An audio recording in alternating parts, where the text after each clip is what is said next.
This week, I wanted to share a little bit about what God has been doing in my heart. This past week, God used the Sunday service to speak to me and to convict me about the feelings that I had after I was involved as the MC and on the worship team. Coming into the service, I didn't have all the announcements together because the weekend was quite busy for me and I just forgot to do it. So I was frantically trying to put those announcements together on my phone. And I'd also selected the worship songs for this coming week, and I chose a bunch of new songs. So we were practicing them, and we had to spend extra time practicing them because they were new to us. And we ended up dropping one because it wasn't going too well, and we didn't have time to refine it.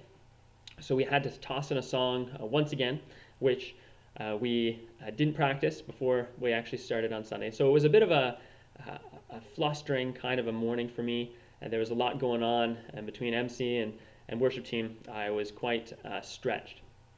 So coming into the service, I was feeling a little bit flustered as well. I did announcements pretty well. I think I didn't make too many mistakes and repetitions of words or phrases or anything like that I sometimes do. So we came into the worship songs, and they went really well too. But I made a blunder about halfway through. I thought that there was something between our four songs. And so after two songs were done, I said, okay, everyone can sit down and the kids can go to junior church. And I thought there was something that was supposed to be there, but there wasn't anything. So Maggie was shaking her head at me, and I was like, oh no, I made a mistake. So I said, one more song, we'll do one more song, thinking that we were going to have a closing song after communion or before communion. And nope, we didn't have one. So we ended up doing both songs. And coming into Build My Life, I thought we were doing Once Again first, so I had Once Again in front of me. And then, sure enough, it wasn't Once Again, it was Build My Life that we were doing first. And I was supposed to be leading that one, but I was late coming in because I had the wrong music in front of me. And it was all a big thing. And I sat down after the worship, and I just felt discouraged. I felt like, man, if I'm responsible for leading people to God, that's my job as a worship leader, as an MC, then I need to be at my tip top, or God's not going to be glorified. Without me, how can God receive praise, is what I thought. And it was a very arrogant way to think, and I was convicted by it quite quickly because Pastor Robert spoke about how God's power is made perfect, or it's perfected in our weakness.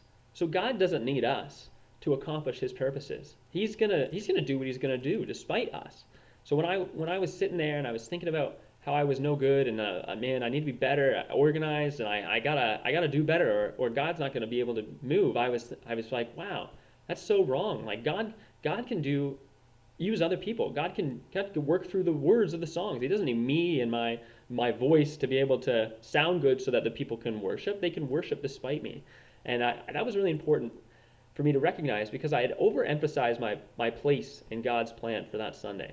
And I had underestimated God's power to work through our inadequacies. Because his power, you see, is made perfected in our weakness. That's something that we need to recognize. So when we go into ministry, I want us to all to recognize that sure, we need to do our best, and we need to be prepared, we need to be organized, and we need to do it all for God's glory. But if we don't do well, for whatever reason, we need to be cognizant of God's power working through our weaknesses, through areas where we're deficient. He can be glorified, and he doesn't need us. Even the rocks can cry out and praise him. So he doesn't need us to be perfect to be praised. Thanks for listening today. Have a great day.